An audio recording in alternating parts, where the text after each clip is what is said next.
Simple, classic, sci-fi, alien abduction movie. What's not to love? Brand new film just hit Hulu. Let's talk about it. What's up, Flick fans? Welcome back to the channel. No One Will Save You just hit Hulu. Today we're going to talk about this very short, very simple 90-minute sci-fi thriller starring Kaitlyn Dever. Is it good? Is it scary? Let's do it. An exiled, anxiety-ridden homebody, God, that sounds like me, must battle an alien who found its way into her home. This is directed by Brian Duffield, and it is rated PG-13. For violent content, a little bit of terror. If you want to scare your kids to death, show them this film, because it's not one that pushes those boundaries. Like, it's not really bloody or anything like that, but it's just scary enough to where you're gonna terrify them for the rest of their life. So do it. Do it. I only say that because I saw Signs when I was younger and I was petrified for months, and my wife did the same thing. And this is kind of that movie, right? I likened it to Signs before I knew what the film was actually about, and there are very Signs-ish scenes in here. It's way less of a grand scale story, obviously. Signs is huge. There's a lot of people at play. It's a big global invasion, and you can start to think about what's actually going on in this world. How is everyone else responding to this? But the movie, it doesn't waste any time. It doesn't show any of that. We're focused on Kaitlyn Dever, her character, and that's it. And she is basically the entire film. It all falls on her shoulders. I mean, obviously, you have to have a good story. We need great visual effects. We'll talk about the story when it comes to the ending here in a little bit. But overall, I like the simplicity, right? She's trapped in her home. It almost feels like Mike Flanagan's Hush mixed with Signs, because instead of this home invasion movie featuring a person, it's featuring an alien or aliens, and she has to run and hide and scream and freak out. And I don't blame her. I would do it too. Marty, I'm scared. There are occasions where it falls into those horror cliches. She's kind of peeking around a corner and she's just like, oh, what is that? Let me walk towards it. And she's like, no, what do you, look at that thing. Ugh. By the way, there were a lot of times where this movie made me go, ugh. And you want a movie like this to do that because you're like, yeah, it's freaky. Or you'll see something and it's just two eyes staring at you or blinking and you're just like, yeah, that's good.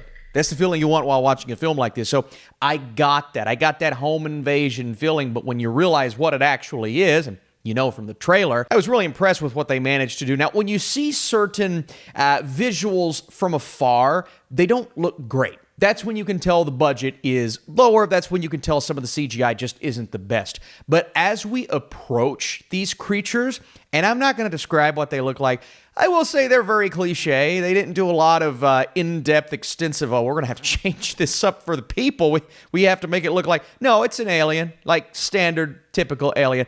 But they do utilize practical effects when we get certain close-ups. And I like that. I appreciated that. And it makes those scenes and sequences much more tense than they could have been if they just stuck with CGI. So all in all, the visuals work. And you get these invasion sequences, or sequences where you see big beams of light and the very distinct colors in these moments. Not even necessarily the color grading in the film. That's good as well. But the way they utilize color was really awesome. And I love seeing when a simple movie like this can take something on a technical level that could have just been bland and boring, and they make it pop. A simple story, a simple premise that is tense and pops from a visual perspective. You have a recipe for success there. And again, if you're going to have a movie like this fall on the shoulders of anybody, Kaitlyn Dever is not a bad choice. She is basically the only actor here. There are more people involved occasionally. There's one point where she goes into town, and I found that sequence to be a little,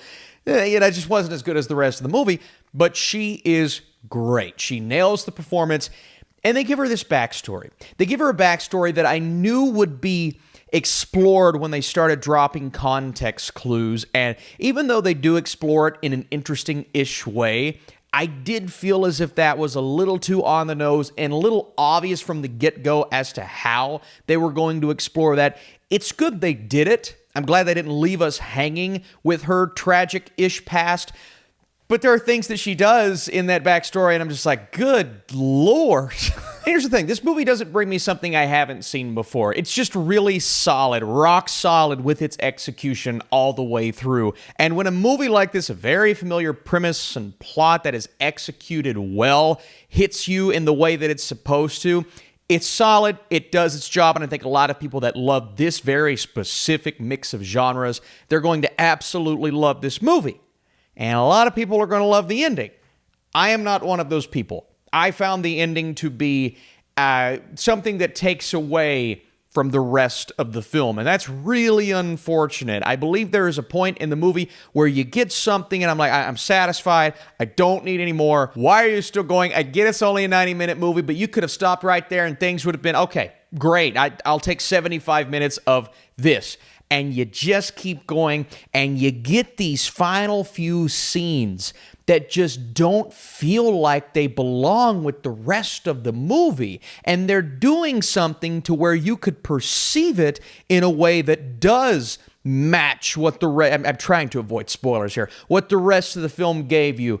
But I think that's a cop-out, because I think I know what this ending was intended to be. And if it is indeed that, it absolutely takes away from the impact of what we got prior to that. And that is so unfortunate. I just didn't like this ending. And I'm not even seeing people on Twitter talk about the ending, so maybe they love the ending. But for the dread and atmosphere that was being utilized so incredibly to build this very specific feeling that this movie was giving me, it was working so well. And then they contradict that with the ending of this film. And I'm just like, it's a little silly. It kind of comes out of nowhere. I get what they were trying to do, but I just feel like this ending is something that did not work for me. I think I'm going to talk more about this in a separate video, maybe even a YouTube short where we do a little bit of a spoiler thing for this film. So if you'd like to see that, come back. I want to explain myself. I can't do it. I can't do it in this video. Before I give you my score, let me know your thoughts down below. If you enjoyed this video and you want to drop a like, that'd be great. We're going to be talking sex education this weekend, the TV show. I'm not going to be teaching you, unless you want me to. You're really weird. No One Will Save You is a simple yet anxiety-inducing sci-fi outing that features an impressive amount of restraint and creativity. Dever is fantastic, and there are some expertly directed sequences. It thrives until a disappointing finale that negates some of its impactful build-up, and it left me just so flat. Not talking about the rest of the movie, just really on how they wrapped everything up. So those are my thoughts, and in my head, I'm like, okay, all right, but I need to know how you guys feel. Let me know your thoughts down below, and we'll talk spoilers, maybe, if you want to see it. I don't know. Where am I?